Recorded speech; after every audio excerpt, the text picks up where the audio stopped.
So hello everyone, आज हम study करने वाले हैं मेडिकल सर्जिकल नर्सिंग का सबसे पहला पार्ट और सबसे इंपॉर्टेंट पार्ट कार्डियोवास्कुलर सिस्टम के बारे में। इसमें हम लोग आज बेसिकली कार्डियोवास्कुलर सिस्टम से रिलेटेड एनाटॉमी एंड फिजियोलॉजी पर फोकस करेंगे।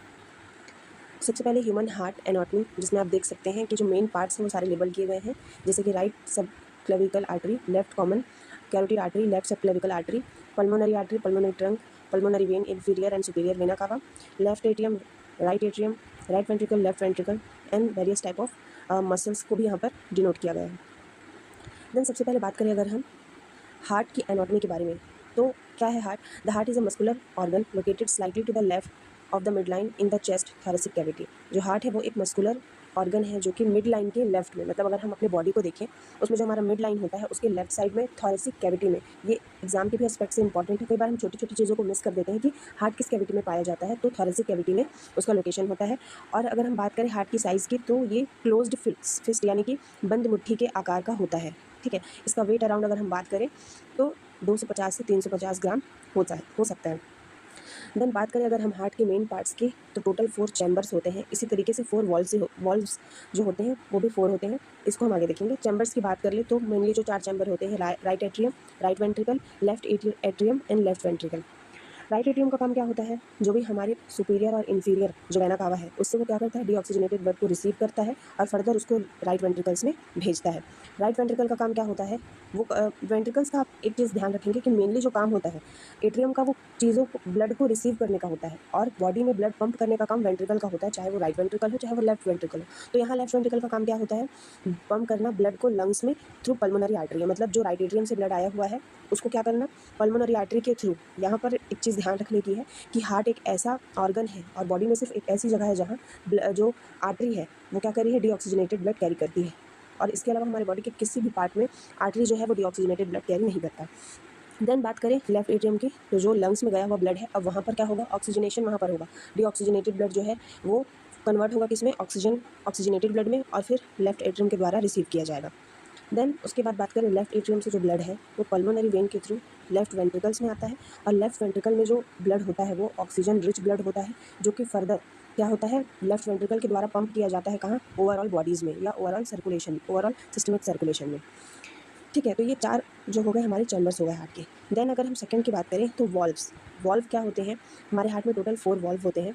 इनका बहुत ही इंपॉर्टेंस है। ये क्या करता है, जो ब्लड है उसके बैक फ्लो को प्रिवेंट करता है, मतलब एक वन वे फ्लो को मेंटेन करने का काम करता है वॉल्व। और ये चीज़ भी इंपॉर्टेंट है, अगर वॉल्व में किसी भी तरीके का इन्फेक्शन या किसी भी तरीके का प्रॉब्लम जब क्रिएट होता है तो वहाँ पर हमें क्या देखने को मिलता है, रिगर्गिटेशन ऑफ ब्लड, मतलब बैक फ्लो होना ब्लड का, जो कि नॉर्मली वो क्या कर रहा था, बैक फ्लो से प्रिवेंट कर रहा था। लेकिन अब वॉल में अगर कोई डिफेक्ट आ गया है या कोई इन्फेक्शन हो गया है या वहाँ पर कुछ प्रॉब्लम हो गया है, स्टेनोसिस हो गया है, तो वो क्या करेगा, बैक फ्लो को कॉज करेगा। बात करें हम वॉल्व की, तो 4 वॉल्व होते हैं, ट्राइकस्पिड, पल्मोनरी वॉल्व, मिट्रल जिसको हम बाइकस्पिड वॉल्व भी बोलते हैं, और आयोटिक वॉल्व। यहाँ उसका मतलब बताया गया कि किसके बीच में, जैसे ट्राइकस्पिड वॉल्व राइट एट्रियम और राइट वेंट्रिकल के बीच होता है। पल्मोनरी वॉल्व किसके बीच में होता है, राइट वेंट्रिकल और पल्मोनरी आर्टरी के बीच में। वही बात करें मिट्रल और बाइकस्पिड वॉल्व की, तो ये लेफ्ट एट्रियम और लेफ्ट वेंट्रिकल के बीच में होता है। वही हम बात करें आयोटिक वॉल्व की, तो ये between left ventricle and iota होता है। देन मेजर ब्लड वेसल्स, जैसे कि मेजर ब्लड वेसल्स में हमारे 4, इसके भी 4 टाइप्स हैं। सबसे मेन है वेना कावा, देन है pulmonary artery, then pulmonary vein, then iota.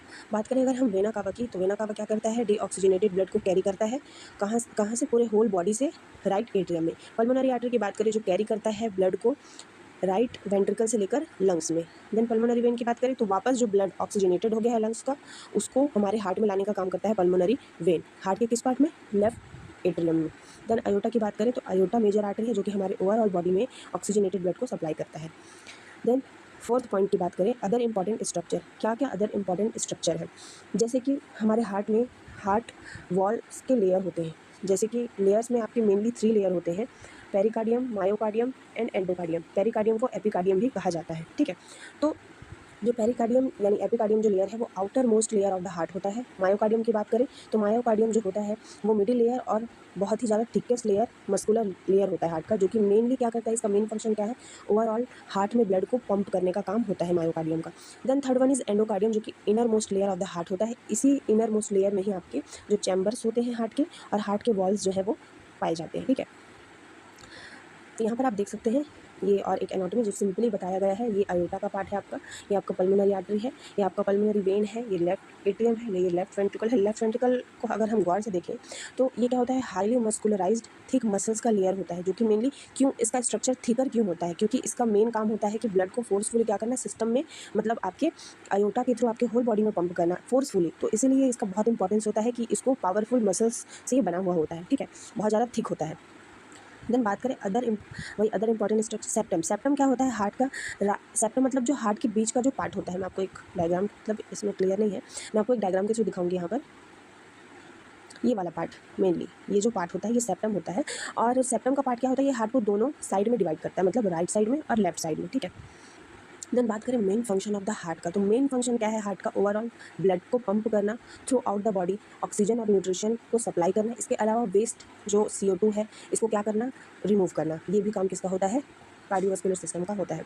Blood flow pathway, मतलब इसमें सिंपली पाथवे में यही बताया गया है आपका कि डीऑक्सीजनेटेड ब्लड कैसे एंटर करता है राइट एट्रियम में, और कैसे फिर वो ट्राइकस्पिड वॉल के थ्रू राइट वेंट्रिकल में जाता है। देन पंप होता है वो पल्मोनरी आर्टरी के थ्रू लंग्स में, और लंग्स में जाके ऑक्सीजनेटेड होता है। देन रिटर्न किसके थ्रू होता है, पल्मोनरी वेन के थ्रू, किसमें, लेफ्ट एट्रियम में। देन लेफ्ट एट्रियम में मिट्रल वॉल्व के थ्रू लेफ्ट वेंट्रिकल में जाता है। देन वेंट्रिकल के थ्रू आयोटिक वॉल्व के थ्रू जो ब्लड है वो आयोटा और होल बॉडी में क्या होता है, सर्कुलेट होता है। देन मोस्ट इंपॉर्टेंट सिस्टम जो कि कार्डियोवास्कुलर सिस्टम के अंदर एक electrical conduction system of the heart, बहुत ही ज़्यादा इंपॉर्टेंट है। क्या इसमें 3 या 4 चीज़ें बहुत ज़्यादा इंपॉर्टेंट है, जैसे कि आपका ऐसे नोड। सबसे पहला है ऐसे नोड। हम इतना जैसे कि हम जानते हैं बेसिकली जो ऐसे नोड है वो क्या है, नेचुरल और pacemaker of the heart होता है। मतलब ये क्या करता है, अपना खुद का एक इलेक्ट्रिकल कंडक्शन सिस्टम जनरेट करता है हार्ट में। यहाँ खुद ही हार्ट बीट जो है वो स्टार्ट होती है जनरेट होना। AV नोड्स की बात करें तो AV नोड क्या होता है, जस्ट ऐसे नोड का एक रिले पॉइंट है जो यहाँ पर एक ऐसे नोड से जो भी इलेक्ट्रिकल कंडक्शन है AV नोड तक पहुँचते हैं। देन AV नोड से वो ट्रांसफर होते हैं कंडक्शन, जो भी इलेक्ट्रिकल कंडक्शन है बंडल ऑफिस में। देन बंडल ऑफिस से पुरकिंजे फाइबर और पूरे होल हार्ट में, जो कि क्या करता है, हार्ट को पंप और इलेक्ट्रिकल जो एक्टिविटी है उसको through out the muscles generate करवाता रहता है, ताकि हार्ट का जो रिलैक्सेशन और कॉन्ट्रैक्शन है वो चलता रहे। ये सिंपली आप देख सकते हैं डायग्राम है। कोरोनरी साइनस के जस्ट नीचे आपको साइनो एड्रियल नोड यानी ऐसे नोड मिल जाएगा।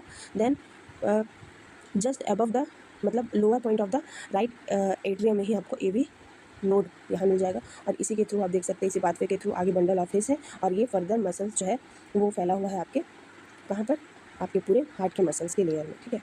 Then cardiac cycle. Cardiac cycle क्या होता है, ईच हार्ट बीट हैज़, मतलब जितने भी हार्ट बीट होते हैं सब में 2 चीज़ें चल रही होती हैं, एक तो सिस्टोल है, then second one is diastole. Systole का मतलब होता है हार्ट का कॉन्ट्रैक्शन यानी कि पंपिंग ऑफ द ब्लड, और डायस्टोल का मतलब है हार्ट का रिलैक्सेशन, जहाँ पर रिलैक्स, जब कोई चीज़ रिलैक्स होती है यानी हार्ट के मसल्स रिलैक्स होते हैं तब वहाँ पर क्या होता है, ब्लड आकर फिल होता है।